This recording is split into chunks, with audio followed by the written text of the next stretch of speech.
this, and then retrospectively, I said we have done that fully empirically. We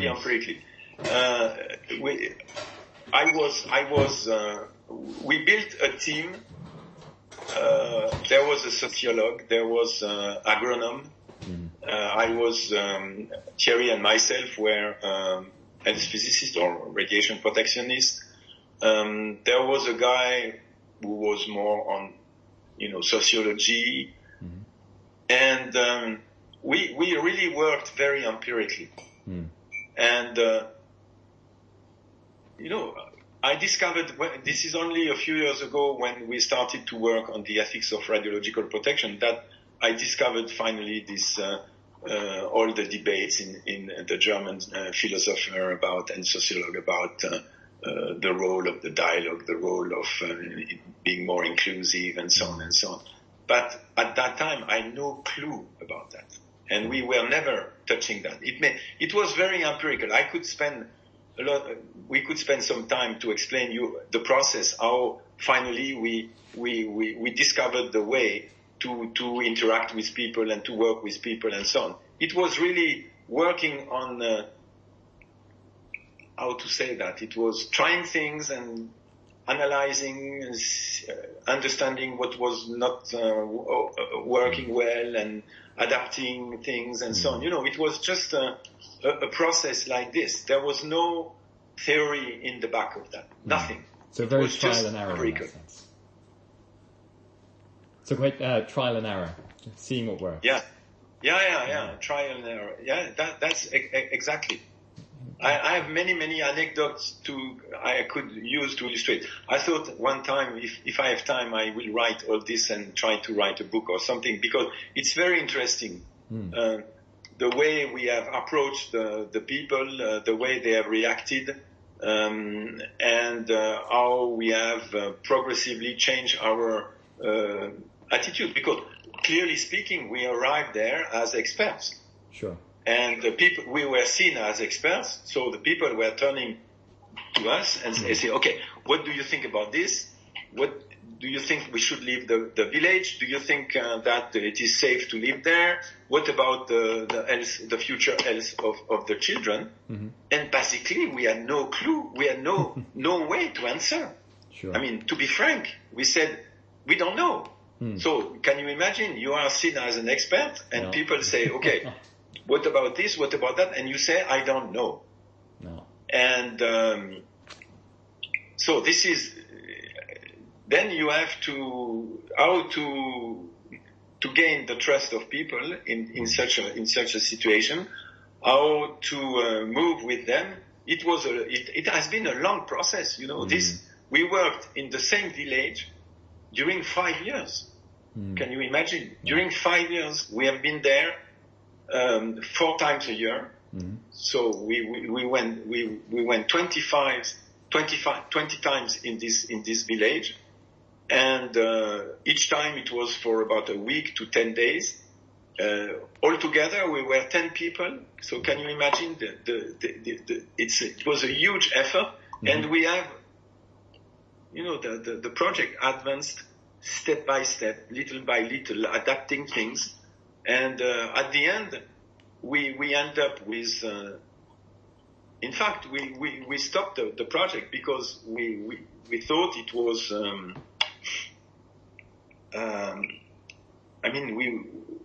We had no financially. It was just to support our missions. It was very difficult to get. We had not enough finance to really bring equipment to the people and so on and so on. So it was very. It was more based on human relationship than any, bringing equipments, bringing financial support to the people and so on. So it was all this. If you would be interested to go very, very in more detail, I can try to provide you with some work, but some articles and some documents. But we were so focused on working with the population, and we got the message very early with these people. They said to us after maybe 2 or 3 missions, they said, Well, we have seen during the last 10 years, we have seen so many people coming in our village, asking questions, doing measurements, going everywhere, and then they go, and we never see them again. Yeah. In between, they have their PhD, they make a lot of money, they have done a lot of money, and us, we are still here in the middle of the contamination, and we still don't know what to do.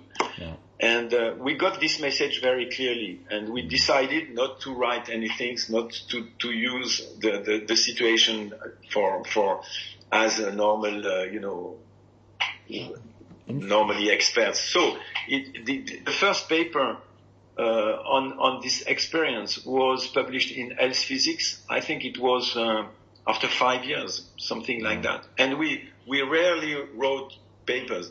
It's only, as I told you, I wrote a chapter in a book a few years ago, but it was nearly 20 years after. 20 years after. But to come back to your initial question, in the late 90s, it was maybe in 1999, the IAEA organized a very important conference in Arlington in USA.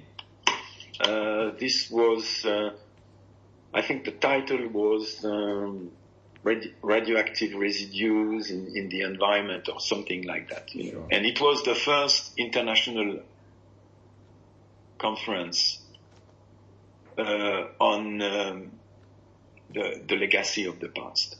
So during this conference, there was presentations about Chernobyl, of course, but there was also presentations about all the atom bomb test sites contaminated in the world. And for us, and there was also, it was the Soviet Union, the Soviet people came and disclosed information about Kishtim, the Kishtim accident.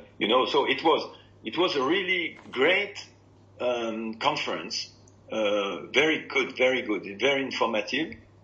And I have been invited in the conference because I had good connection with Charlie Meinold. I don't know if you have identified this man. He was the chair of the NCRP for a while, the president of NCRP for a while. He was a vice chair of ICRP. And he was a very influential person. And I met him in the late 80s because he was in charge of a laboratory in Brookhaven National Laboratory, a team working on ALARA, on the issue of implementation of the optimization principle. And as I was really focused on this aspect in my career, so I met Charlie Meinold in this context, and I don't know why, but we had always very good contacts. He was much older than me. He was a respectful person and very, very a brilliant person. I could say he's one of my mentors in radiation protection. Sure. And Charlie was the president of this international conference in Arlington, and he asked me to because I discussed with him. At that time, I was already a member of the executive council of ERPA, and Charlie was the president. And I had the opportunity to discuss with him about what I was doing in Belarus. And he said, it would be nice if you could make a presentation about this. I could also send you the paper if you wish. And that was the first time the ethos project was presented openly to the radiation protection professionals. And I mean, nobody was really listening to what I said. I mean, there was no real impact of what I said. Totally, it was seen as a strange thing. But nevertheless, Charlie came to me after that and he said, it's very, very important and you have to go on. You have to continue along this line. And